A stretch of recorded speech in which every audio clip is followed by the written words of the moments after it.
মাথা নত নয়, উঁচু করে থেকেছেন আমিনুল ইসলাম বুলবুল। আইসিসির মিটিংয়েও নিজের দাবির প্রতি ছিলেন অবিচল। একটা সময় আইসিসির ভুলভাল যুক্তি শুনে খেপেও যান বিসিবির প্রেসিডেন্ট।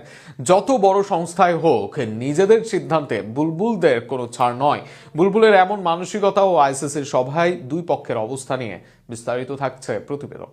ভাঙবো তবু মচকাবো না, দরকার হলে বিশ্বকাপ খেলবো না, কিন্তু মাথা নিচু করে যাব না বিশ্বকাপে।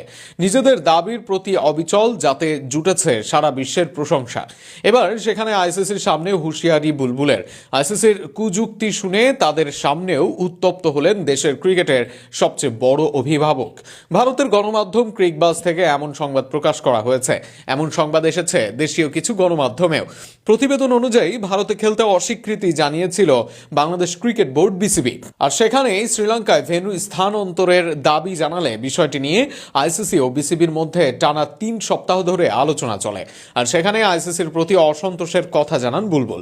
নিজেদের দাবিতে অনড় থাকেন, সাথে আইসিসির প্রতিনিধির সাথে তার হয় উত্তপ্ত বাক্য বিনিময়। দুই পক্ষের নিয়মিত যোগাযোগ প্রক্রিয়ার সময় আইসিসির প্রধান নির্বাহী কর্মকর্তা সঞ্জোগ গুপ্ত নিয়মিতভাবে বিসিবির সঙ্গে যোগাযোগ রাখছিলেন। তবে এর মাঝে একটি ভিডিও কনফারেন্স বৈঠকে পরিস্থিতি বিশেষভাবে উত্তপ্ত হয়ে ওঠে।